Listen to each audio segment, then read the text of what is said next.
What's going on, y'all? Welcome back. It's us. Let's get productive. So it's finally here. I know you guys have been waiting a really long time. I wanted to make sure I did this thing right, and I ended up getting a lot of submissions for this beat review video, but it's time for the beat review video. So the way this is gonna work, I'm gonna try to do this on a weekly basis. This being the first episode, is kind of hard to tell the frequency that I'm gonna, how frequently I'm gonna be receiving production from you guys. But as it stands right now, I had a lot of submissions, so I had to break things up. So if your beat doesn't get reviewed in this video, it will get reviewed in the videos to come. Right now, I'm just gonna start off with 4 producers for this episode. The next episode coming soon, I'll get into some of the other beats that were submitted, but like I said, it was a handful and it's just hard to cover all of it in one episode. First 4 producers is gonna be Lord Magnus, Nick, Ruben, and Scott Holmes. Now, some of you sent more than one beat. What I tried to do is listen to the beats you submitted and pick my favorite beat and just review that one. I'm gonna say this now, and I'm probably gonna say this in every single video. This is not a hate platform. This is all about being constructive and going over different tips and techniques that may help your production, or maybe no tips at all. The beat may be absolutely perfect, but it's just a platform to share with each other and listen to each other's music. And if there's anything that I can, any kind of advice that I can provide, I'll do it on this platform. But everything will always be constructive. Nothing will be a tear down, which is why I'm trying to pick my favorite beats out of the bunch that you guys send me. So we're gonna jump right into these reviews and see what it's all about.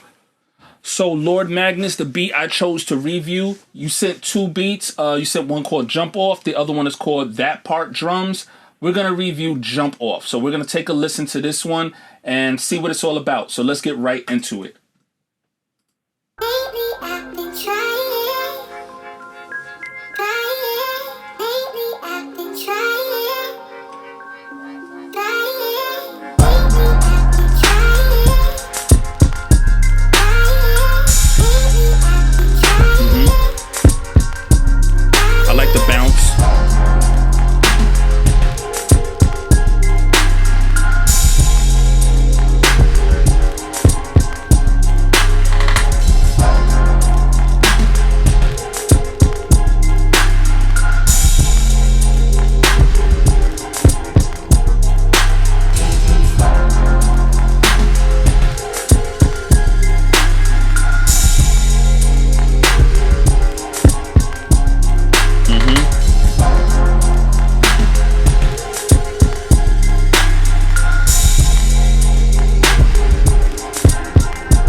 Drum pattern it's not a typical drum pattern for this type of beat.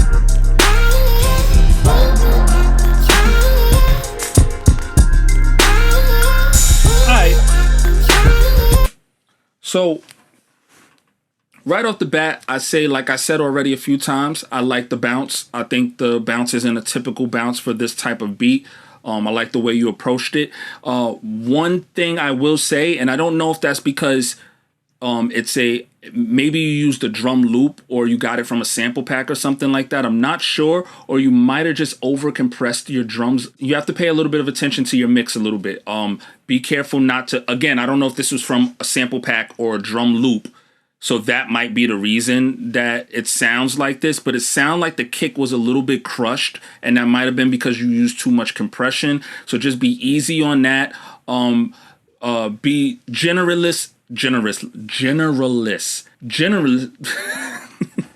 Just add a little bit of EQ in that low end area, just so that it's not too muddy. I think the only criticism I really have with this beat is just it has to do with the mix a little bit. I think the mix could have been a little bit better, but other than that, I enjoyed the bounce. The melody, I like the sample. I like how you implemented the sample into the beat. Another thing I will say is when the verse section came in your beat, for the whole 16 bars, you kind of let that loop run.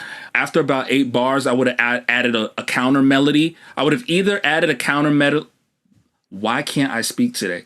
I would have either added a counter melody, or I would have maybe like slowed down the sample a little bit. Just do something to change the dynamic of the structure of the track a little bit, just so it doesn't become too repetitive. I get that you left space for the rapper to rap, but if this was a beat competition, that might have worked against you. You know, you want to put your best foot forward. And especially if you're trying to sell a beat to someone, you want them to want it like that instantly. So you want to try to compose, you want to try to arrange the track so you're putting your best foot forward all the time. And then after the artist gets the beat and they write whatever they write to it and record whatever they record, then you can arrange it so it fits and works for the artist. But until the artist gets it, arrange your beat so you're putting your best foot forward 100% of the time. But other than that, I enjoyed the bounce. I like the initial melody. I like the sample. Strong beat overall. Just work on the mix and work on the arrangement a little bit, and I think you got something special. But yeah, I enjoyed that. Next up, we have Nick.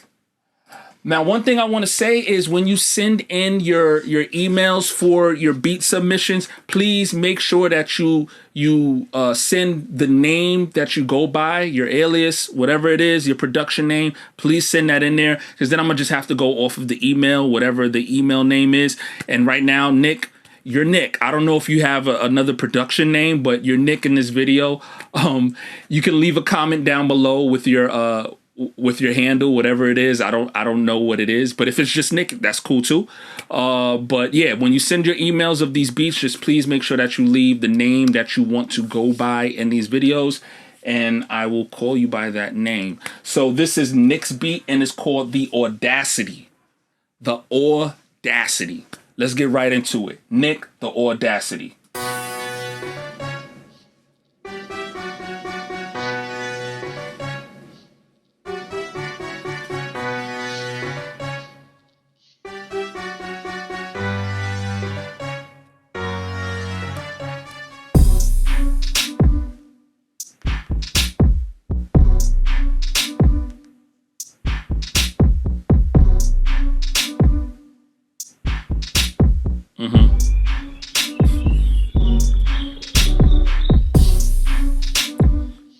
This got an Eminem vibe, a Joyner Lucas vibe. This is a hip hop beat right here.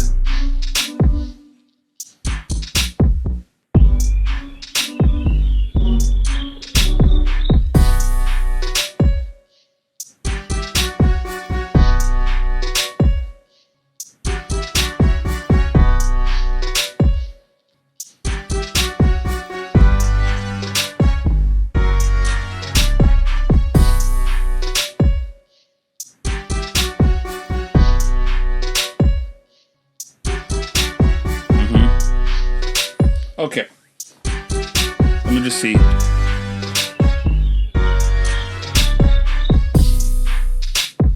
All right, so Nick, thank you for submitting the beat first and foremost. I did enjoy the intro. I like the brass. I like that you approached the melody for the brass, not in your typical trap manner. You really did try to play out a melody that, you know, even though the actual brass instrument didn't actually really sound too live, like an actual live horn, trumpet, or anything like that, the melody that you tried to play kind of felt a little bit organic, and I can tell that you wanted it to sound real and not just like a simple bell trap melody.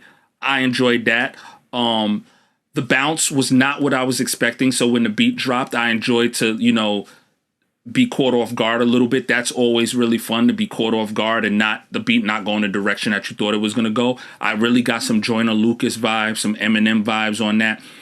The problem is that it felt like an intro the whole beat. So part of the reason I think that happens is you create a melody and you don't create a counter melody, or you create a bass melody, maybe you use some pads or something like that, but you don't do anything else melodically in the beat to interact with those chords.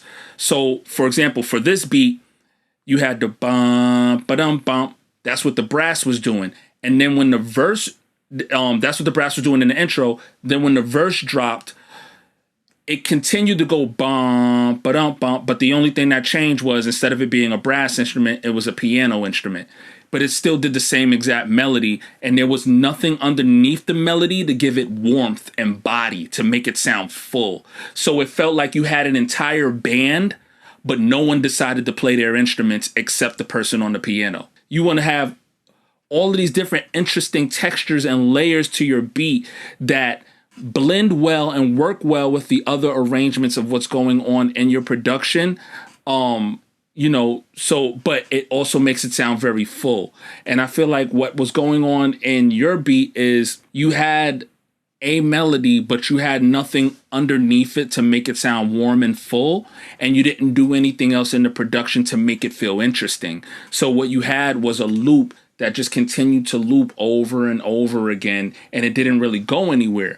Now, the drums were cool, but they weren't strong enough to cover the fact that the melody was very empty. Like, there was just one basic melody. Like, if you had a super heavy 808 bassy drum, there's so much sub in that drum and warmth in that drum that you can layer a very high frequency sound on top of it that's very simple, and that may be all you need because the bass takes up so much space in the song. But in this case, you didn't have drums like that, so it felt a little empty. So what I would try doing is you can keep the type of melodies that you're making, but have some counter melodies to interact with it in a pleasing way. Don't have counter melodies that just clash with it and make it sound like noise, but counter melodies that fill in some of those gaps to make it sound a little bit more interesting. That's all I would really say in that regard. The mix down was okay. The sound like the snare in that track could have been a little bit louder.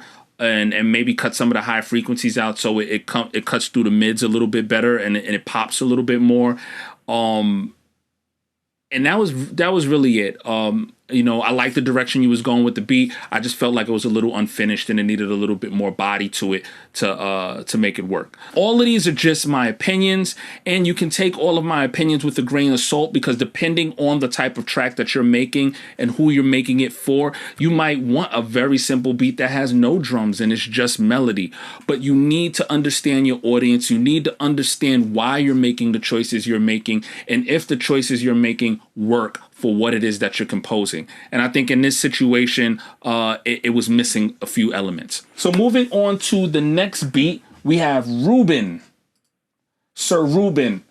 The name of this beat is Trippy Rager. Again, Rube, if this isn't the name you want to go by, I apologize. I just kind of went with what I saw in the email. So again, for anyone sending their beats through to get reviewed, please make sure you also send the name that you want to go by so I can get that correct on the channel. But yeah, the name of this beat is Trippy Rager. Let's hear what this thing is all about.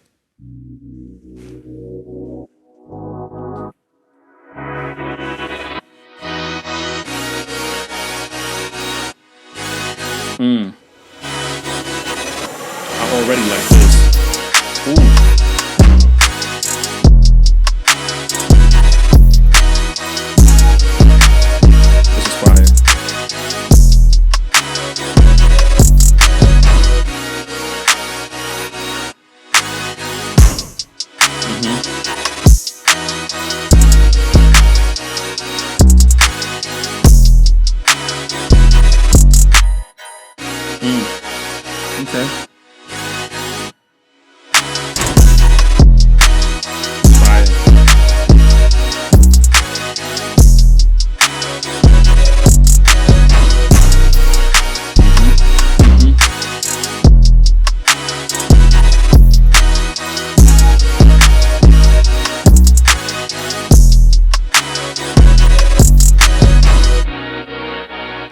Waiting for something like that right there to drop.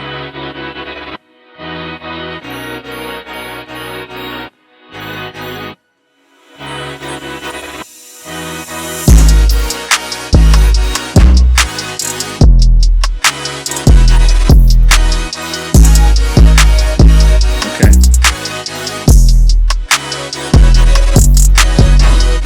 Yeah. All right. So that was Trippy Rager by Ruben. Ruben, I think this was my favorite beat so far. And I'll tell you why. So first off, shout out to Rube for creating a dope track. Now, I can listen to the beat and tell right off the bat that you have an understanding of arrangement. You have an understanding of sound selection and picking the right sounds, and you're not afraid to get a little creative with those sounds. Okay. Now, all of this is based on the assumption that you played this stuff out. You know, if they're loops, that's cool too. But even if they're sampled loops, you're picking the right samples for the right drums. You're arranging them in such a way that it's pleasing to listen to. And you're keeping that, you're mixing it so that that bounce is there. I didn't stop bopping my head the whole time I was listening to the beat. So you're there with your production. I love the chords that you use. I love the pulsation of the synth sounds. I thought it was really cool.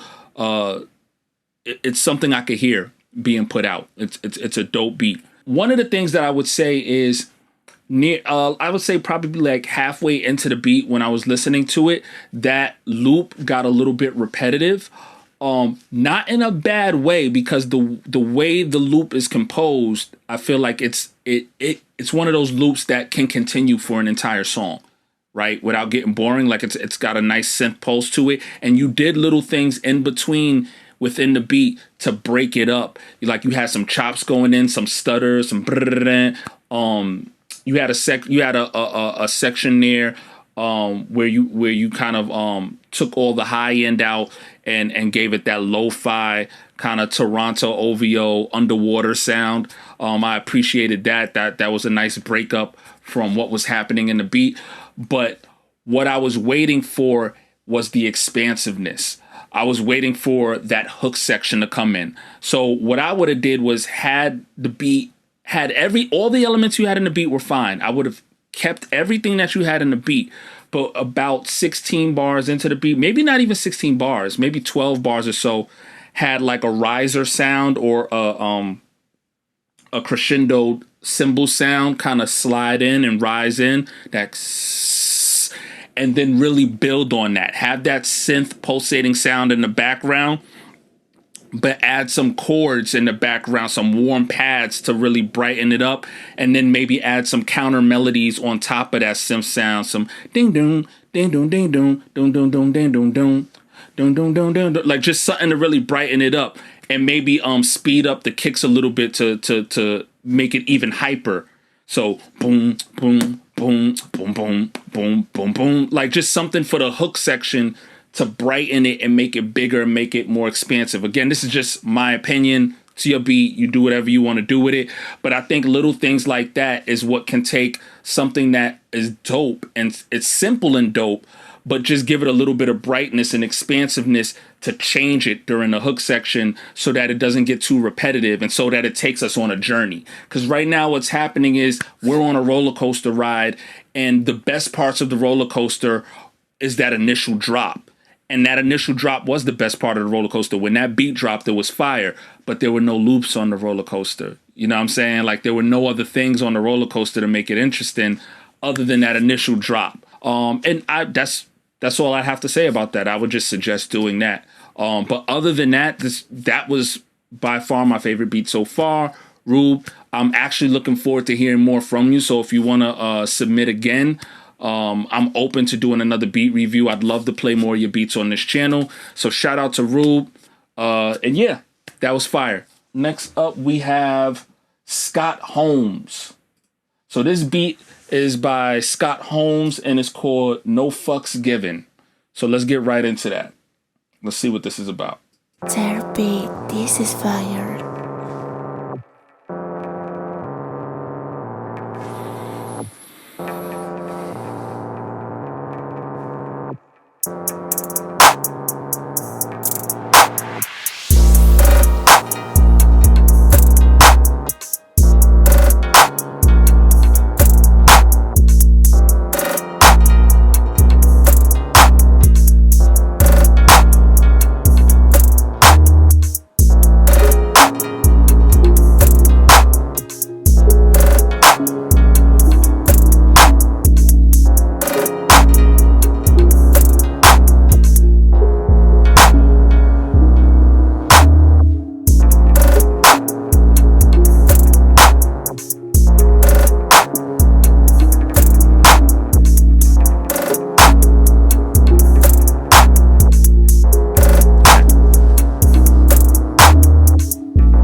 So I'm gonna just be honest, Scott Holmes.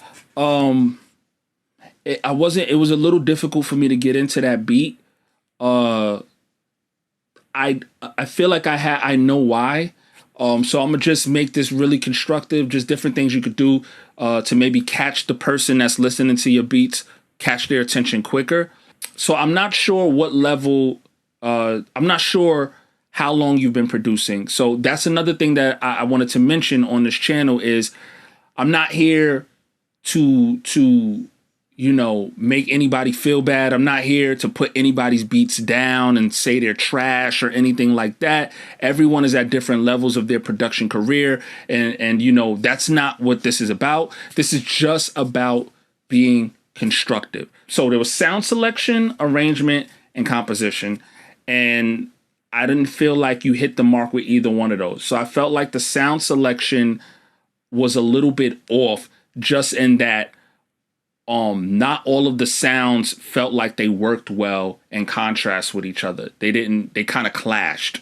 So sonically they clashed, and then melodically they clashed. Like they certain elements of certain sounds were off key and not in key with other elements, so it sounded a little bit like noise and not necessarily like music, like it was like a part of the melody. So I think picking sounds that work well with each other is a major part of production. We all want to get in there and start banging on those pads and making dope drums, and I am 100% behind that level of creativity. Scott, I think that you being you and being as creative as you can be is what's going to push you forward in the production game. But within that, there are certain techniques that you can add to kind of sharpen your tool a little bit and make things a little bit better. And one of those things is sound selection. So one of the things you should look for in sound selection is picking sounds, but then trying to understand why you're picking the next sound that you're picking. So if you're using warm pads and you're playing chords on some warm pads, if the next sound you pick after that is another set of warm pads, how is that working with the warm pads that are already there? Is it making your track sound too muddy?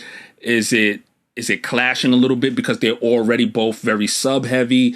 These are the questions you should be asking yourself. Now, if you have some bassy warm pads at the bottom of your beat, then maybe the next sound you want to pick is some bells, because they operate on a higher frequency, so they can sit on top of that warmth better than something that's already very bassy and very sub heavy. So you want to make sure that you're making proper sound, you're making the proper sound selections in the composition of your beats. Then after that, you want to think about arrangement. How are you arranging these sounds so that they're not clashing with each other? So when you make these beats and you add all of these different sounds to the beat that you're making, it doesn't mean that you have to play every single sound that you added to your beat all at the same time. Sometimes adding certain sounds and certain elements to your beat is good, but it just doesn't need to be playing at the same time as this other instrument. So knowing when to play certain sounds and when to drop certain sounds out is going to help your production a little bit too. And the other thing after that is just being really careful to make sure that your notes are in key with each other and that they're not clashing in an unpleasing way. I'm not going to say not clashing, because sometimes that juxtaposition of two notes that are not really in key with each other, depending on the type of beat you're making, can work in a creative way. It can be pleasing, oddly. But in a lot of situations, two notes that are like off key and not really working well together can just sound like noise. And I felt like things in your beat got a little bit muddy due to sounds not really working well together. So that's just something to look out for. I did like the bounce.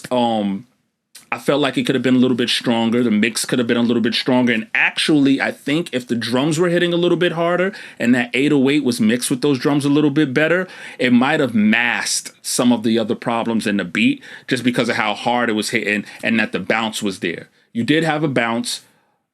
I wasn't mad at the drum selection. I just felt like some of the other elements of the beat didn't come together in a pleasing way. So I would say for you, Scott, what I would do is really hone in on my sound selection and trying to figure out what sounds work well with each other, and really listening to see what sounds, what key they're in, and are they clashing? Like, is this melody clashing with this melody, or is this melody sitting on top of this melody really nice in a pleasing way and making everything sound good? It just was a lot going on between the hi-hats, the drums, and the melodies, all doing different things that didn't work with each other. It was hard for me to understand what I was listening to. So that's all. That's all. You know, don't overcomplicate your beats in areas that you don't need to overcomplicate them. And just try to make things work together a little bit better. And, you know, don't have so many different pockets of elements in your beat that it becomes a little bit confusing to the listener. And again, I say that as constructively as possible. I would like to hear more from you. So if you have anything else that you want to send towards me that you think I might want to check out, and even if you have something you want to send to me that you just want to hear what I have to say about it, just so that, you know, you can improve and work on your craft, please send that through. You know what I'm saying? This is all about being constructive. That was it for the beat reviews. Like I said earlier, when you send your beats through, please leave your full production name so that I can get that right. Also leave all of your social networking information, so your Instagram, whatever you want people to follow you on, so that I can include those in the videos moving forward. This was just the first episode, and I really enjoyed it. I really enjoyed listening to you guys' beats. Like I said, moving forward, and I do have more episodes coming in the future. I did get a lot of submissions, and I'm going to get to all of your submissions in the next couple of episodes. This was just the first one. So thank you all for submitting your beats. If you're watching this and you haven't already subscribed to the channel, hit that subscribe button and turn on your notifications so you can stay notified anytime I drop a new video. And I'll catch you guys on the next one.